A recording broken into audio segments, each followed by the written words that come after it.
Comme ça, genre. Ok. Ouais. 1, 2, 3. Ouais. C'est pas mal, hein. Ouais.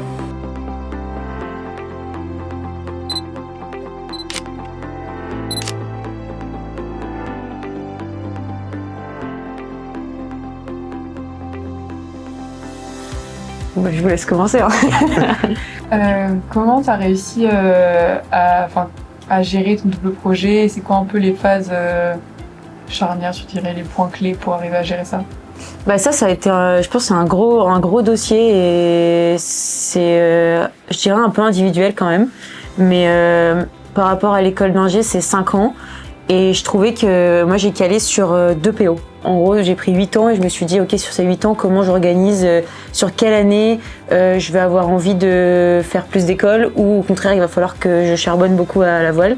Et du coup, sur les 8 ans, je me suis dit, l'année après les Jeux Olympiques, si je suis pas qualifiée, elle est importante pour pouvoir essayer de s'entraîner beaucoup et de se rapprocher du Top Gun, parce que du coup, eux vont un petit peu prendre des pauses après les Jeux. Donc là, tu as quand même un créneau où tu peux te rapprocher facilement des meilleurs.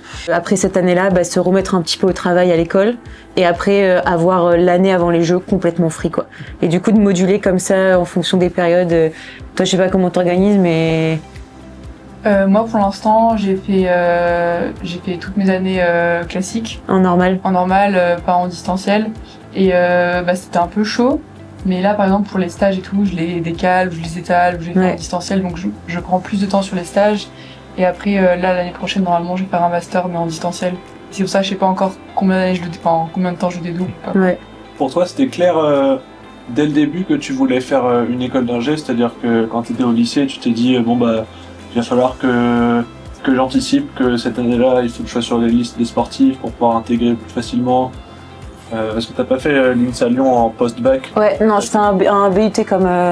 c'est vrai que l'INSA, c'était quand même vachement connu pour les sportifs. Toi, tu passes par là, hein, donc c'est vrai que c'était facile de se dire, viens, on va là-bas et on organise l'école et la voile avec eux. Et moi, je me suis dit, par contre, la prépa, ça allait être trop chaud.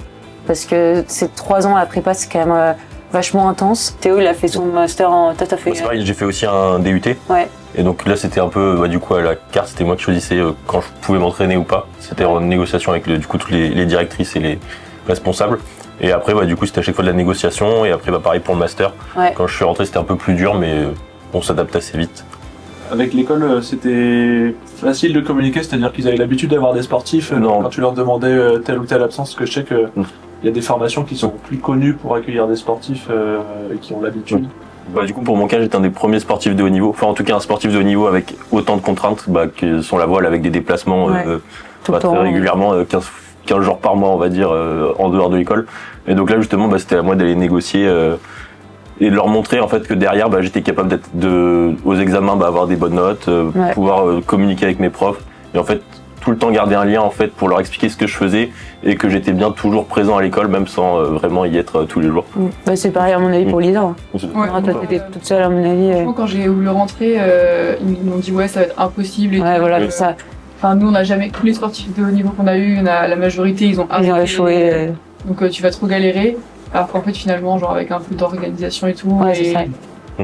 Si on fait l'effort de réviser quand même un minimum les partiels, ça passe bien. Ouais. Oui. Et après, il y a un deuxième truc aussi, ça peut-être tu auras peut-être l'occasion en master, et ça c'est aussi pour toi, t'as fini bientôt Théo, mais pour Alex, moi ce qui m'a beaucoup aidé, c'est les tuteurs. Grave. Et puis pour la petite anecdote, ils sont venus, je leur ai donné des places pour les Jeux à Marseille, ils sont venus 2 jours, une journée ou 2, ça dépendait lesquels, sur Marseille pendant les Jeux, quoi. Donc c'était, franchement c'était une belle histoire, quoi. Voilà, toute la formation que tu fais en parallèle de ton projet sportif, est-ce que ça te freine un peu dans ton projet sportif, ou alors est-ce qu'au contraire ça te rassure de te dire que tu vas avoir un diplôme à la fin et que si un jour tu as envie de travailler dans un domaine en particulier, j'aurai quelque chose, t'as toutes les cartes en main pour le faire, quoi.